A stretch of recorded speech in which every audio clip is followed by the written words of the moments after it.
welcome back to Moto Space, your ultimate pit stop for everything fast, loud, and cutting edge in the world of racing.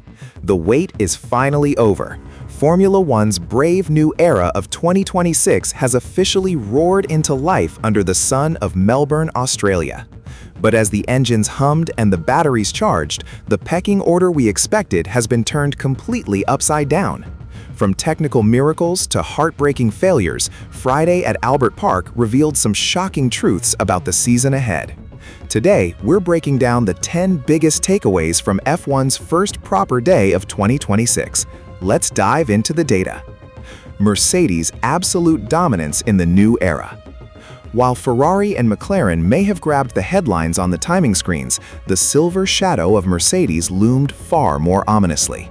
George Russell showcased a long-run simulation pace that existed in a completely different dimension, leaving rivals feeling visibly rattled both publicly and privately. The technical sophistication of Mercedes in managing the new hybrid systems appears significantly more mature than any other team on the grid. Even Charlotte, the pace setter from the first practice session, openly admitted that Mercedes is a full step ahead in terms of pure efficiency. Russell's untouchable speed during the second session serves as a definitive warning that the Brackley-based squad is the true master of 2026, despite their minor configuration hiccups early on Friday morning. The qualifying puzzle and energy management. Saturday is predicted to be a weekend of high-stakes chaos for every team due to the extreme precision demanded by the 2026 engine regulations. Securing a perfect lap is no longer just a matter of driver bravery, it is now the delicate art of balancing battery charging, tire windows, and navigating a grid that is now more crowded with the arrival of Cadillac. The correlation between race pace and qualifying remains a massive question mark because of the sheer importance of energy harvesting even during a single flying lap. Many teams deliberately sacrifice their long runs just to understand how to extract maximum deployment from their power units. Any failure in management while crossing the start-finish line could result in losing crucial tenths, making the upcoming qualifying session a high-stakes technical gamble. A bitter start for champion Lando Norris. The reigning world champion Lando Norris began his weekend with deep-seated frustration after a transmission control issue limited his running to a mere 7 laps in the opening session. This loss of precious track time had a domino effect on his performance in the second practice, where he ended up a full second adrift of his high-flying teammate, Oscar Piastri. Norris's time deficit does not necessarily point to a fundamental flaw in his McLaren MCL 41, but rather a loss of rhythm in optimizing energy harvesting across the long Melbourne straights. With the grid tightening up significantly, falling behind in the opening sessions could make it incredibly difficult for Norris to recover by Saturday. This is a far from ideal position for a defending champion facing the most complex technical regulations of his career. The teenage sensation, Arvid Lindblad. Amidst the pressure of the new regulations, Red Bull's young prodigy Arvid Lindblad delivered a standout performance that far exceeded many expectations in the paddock. Despite losing significant time to a software glitch during the first session, Lindblad showed zero signs of nerves and actually outpaced his far more experienced teammate, Liam Lawson. He even managed to snatch a stunning 5th place in the opening practice and maintained that consistency by finishing 8th in the second session, making him the fastest midfield driver. This heroic performance reminded many of Ishak Hadjar's electric debut at this same circuit a year ago. Lindblad proved he is a genuine talent, capable of rapidly adapting to 2026's complexity, while simultaneously establishing Racing Bulls as a serious threat to the established giants in the midfield. The strange phenomenon of super clipping. The characteristics of the 2026 engines have fundamentally altered how drivers tackle Albert Park's iconic high-speed sections, particularly through the turns 9 and 10 complex. A phenomenon known as super clipping now forces the MGU-K system into battery charging mode while the car is still at full throttle, causing a sudden speed drop of up to 40 km per hour before the braking zone. This has turned what used to be a terrifyingly fast sequence into a period of coasting that feels far less visceral for the drivers behind the wheel. The top speeds are significantly lower than last year, with Oscar Piastri's benchmark being over 3 seconds slower than the 2025 pole time. This performance drop is a direct consequence of the energy-starved nature of these new power units, which prioritize battery recovery over raw, unbridled velocity. Aston Martin and Honda's existential crisis. The fate of the Aston Martin team is currently hanging by a thread following a series of catastrophic battery failures during Friday's running.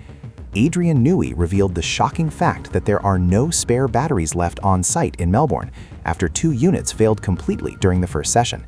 If either of the batteries currently installed in the cars of Fernando Alonso or Lance Stroll fails, their weekend will come to a premature and embarrassing end.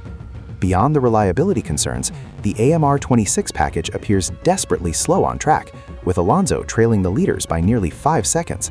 Stroll even found himself languishing outside the 107% limit, a humiliating statistic for a team with such grand ambitions. While Honda's engine vibrations have improved, the overall car currently looks like a total technical disaster. A stalled resurrection for Team Alpine. After showing promising potential during preseason testing, the Alpine squad appeared to lose its edge upon arriving in Melbourne, trailing the leaders by a massive 2.4 seconds. Pierre Gasly endured a deeply frustrating Friday as a battery-related issue in the second session forced him to stop early as a precautionary measure. The French outfit still seems to be grappling with optimizing their energy deployment strategies, which lack the efficiency demonstrated by the Mercedes-powered cars. Although the team remains optimistic that significant gains can be made overnight through data analysis, their current position is under heavy threat from both Racing Bulls and Haas. Alpine must work overtime to prove that their testing pace wasn't just a mirage, but rather untapped potential that simply requires a precise recalibration of their electronic systems. The new visual reality, trackside.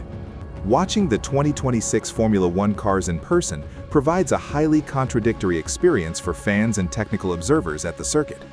In the low-speed corners, these cars look fantastic, displaying sharp acceleration and an aggressive driving style as they dance on the limit of traction at the apex. However, in the high-speed sectors, the difference is jarring and somewhat disappointing, as the cars appear visibly slower and less on the edge than their predecessors.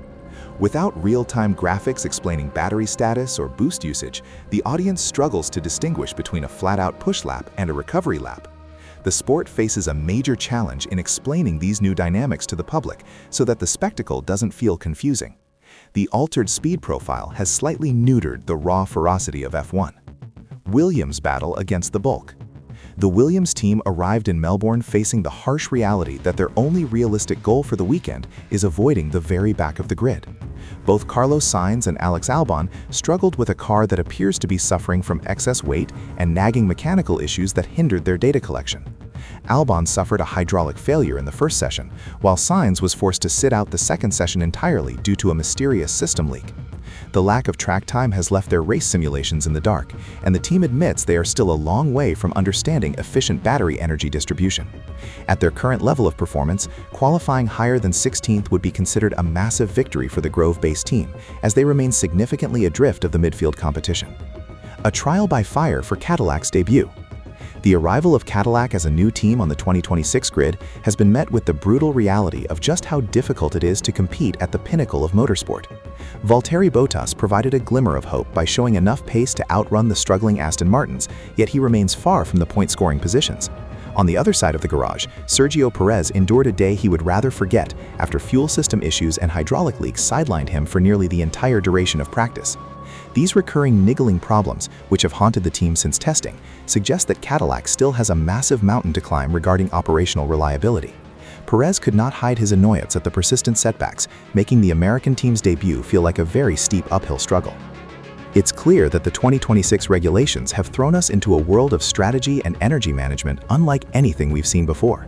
Will Mercedes maintain their stranglehold, or can the likes of Ferrari and McLaren find an answer before the lights go out on Sunday? And of course, all eyes will be on the Aston Martin garage to see if they can even make it to the start line. What do you think about the super clipping and the slower high-speed corners? Is F1 still as spectacular as it used to be? Drop your thoughts in the comments below. Don't forget to hit that like button, subscribe to MotoSpace, and ring the bell so you never miss a lap of this historic season. Until next time, keep chasing the limit.